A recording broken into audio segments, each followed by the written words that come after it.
If we intend to live past sunrise, we have to steal their souls. Whoa, wait, can we talk about this? No. Spread out.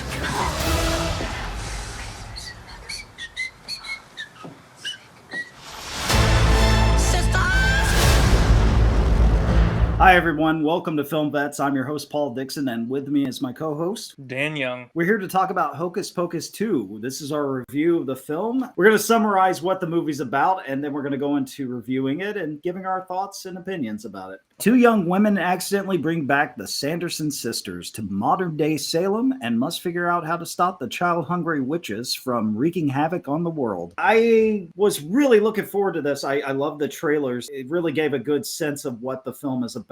Was excited about Bette Midler and the other cast returning, the three sisters, and also Doug Jones is back as Billy. Really exciting, and especially when you have Halloween coming up this year, you want to see something, that's both nostalgic and spooky. I think I want to start off, Dan, what did you think of the movie? Okay, everyone, this is where everything's going to come off the rails. I did not like it. No, I know. That just was been building that up for but a week. Just, honestly, when it showed in the beginning where it kind of throws back, and now, okay, I'm going to be very candid, so there are going to be spoilers. If you want to watch the movie, now would be the time to go ahead and stop, walk away, move on to another, maybe one of our other reviews. Go and check out something else. Check out a Vet Spotlight. Those are awesome. So I'll wait. Okay, I'm done waiting. So, I liked the part in the beginning whenever they were showing them as kids. I thought those children did a fantastic job. Kathy Especially for Najimi, children actors. Yes. Whenever they're older, like Kathy Najimi, she's clearly lost a lot of weight. She looks great. Bette Midler is ageless. Like, she's fantastic. And Sarah Jessica Parker, she recalled that role and did everything perfectly. I liked some of the growth that they had between the sisters. I liked a lot of the different things. Some of the jokes were tired. And this is where everything kind of turns on its head for me. I didn't like that they made the kid, or the main character, the protagonist, the hero, a witch. I didn't like it. It was forced to me. They were trying to pass on something like, here's the next generation, but the next generation is different. They're going to be the heroes. They're going to rise to the occasion of whatever, while completely ignoring the whole premise of the first movie where the witches eat kids. It's a little tone deaf. Now,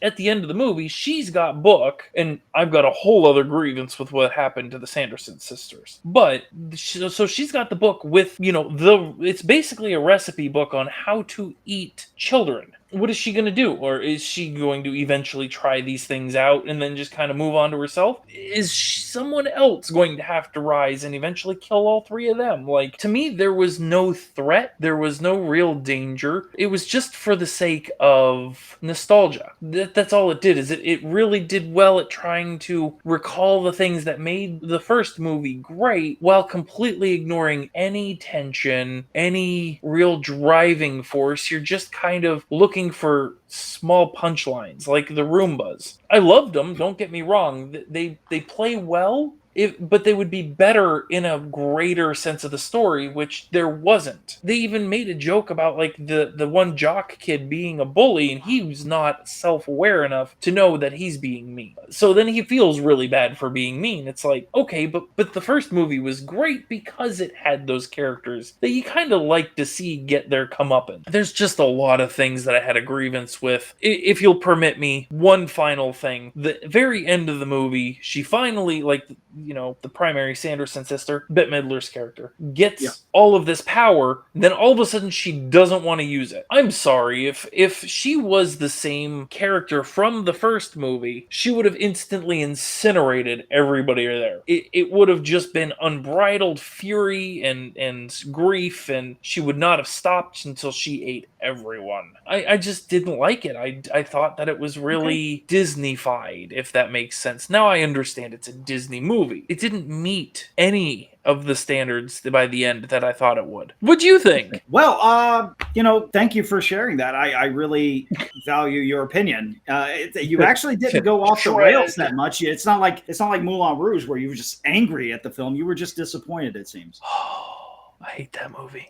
Yeah, you seem more disappointed in this. Like you were just like, I just wanted I Betty wanted Big it. Bad, I wanted it to be good. I loved the first movie. I went to see it in the theaters whenever I was little when it first came out, and it really did have this just general sense. Even whenever I rewatch it and know what's going to happen, it still has a lot of elements in it that work well. The first movie. This one just seems like somebody was in a hurry. It's just missing so much. Well, I'll tell you my opinion. I think you and a lot of other people that feel that way are kind of looking through a rose-colored glasses at the original film. I felt this was a very similar film to the first one. I dug it, man. I don't know. I felt like it was very much hitting on the same like nostalgia beats of the first film without feeling like they were forcing it. I loved the music when they got on stage, and I love the new song. You know, I went back and watched the original film, and it was very much a cheesy Disney-fied film. It's not a brutal movie, you know. So with looking through that spectrum of what it was and really understanding what the Hocus Pocus film is, I really enjoyed this one a lot. I thought it just hit every note for me. Now, I can agree with a couple of things. I thought it was weird, like when she got on the Roomba and she was like screaming cowabunga. I was like,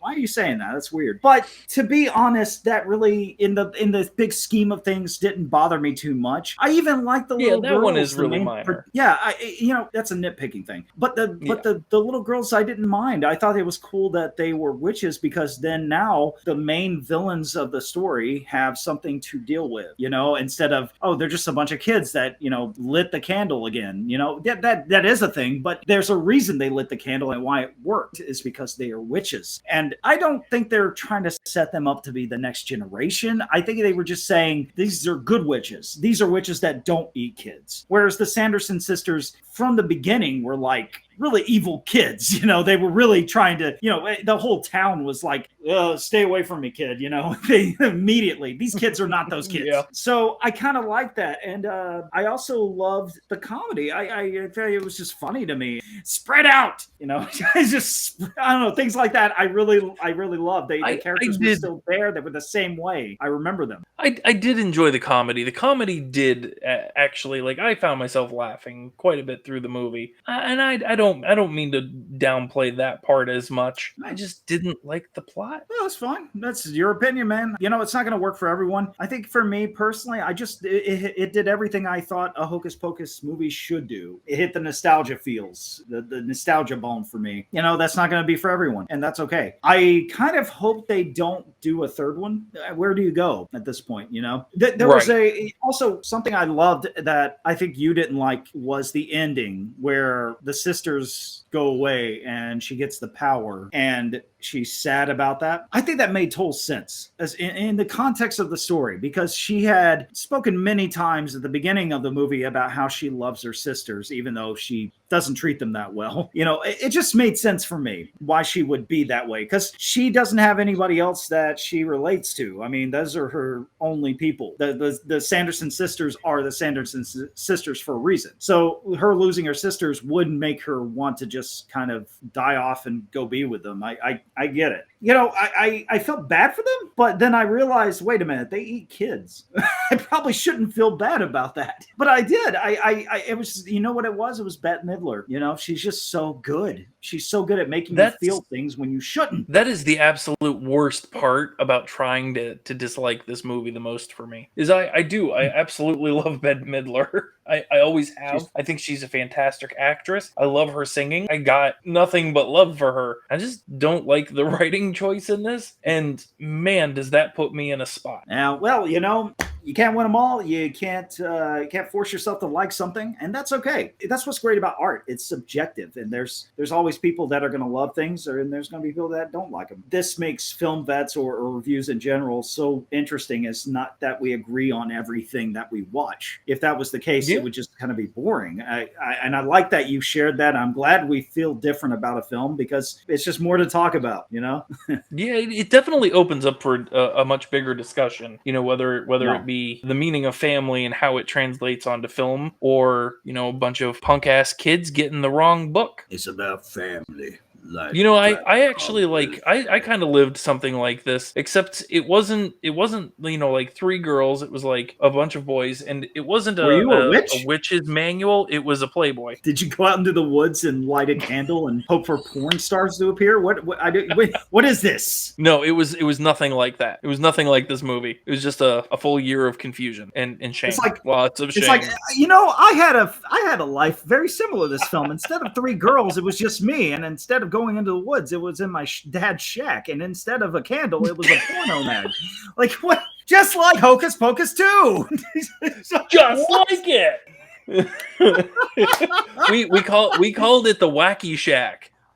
So that's going to be a movie, right? The Wacky Shack. No. Don't do that. Never. That'll never. Don't do that. No. So thank you so much for watching our review of Hocus Pocus 2. What did you think about it? Let us know in the comments below. Did you hate it? Did you love it? Did it hit that nostalgia bone the way you wanted? Or were you hoping for something more like Dan here? Let us know in the comments below. Like, share, and subscribe. And also go check out our Vet Spotlight, where we talk about the filmography, military life, and just celebrate the life of entertainment individuals that also served in the military. Thank you so much for watching, veterans, and thank you for joining me, Dan, for this review. There's nowhere else in the world I'd rather be. There's nowhere else you can be. No, I'm trapped in here. I mean, they can't see it, but I literally have a chain on my ankle. He's in my basement. Send for help, please. I put a spell on you, and now you're mine.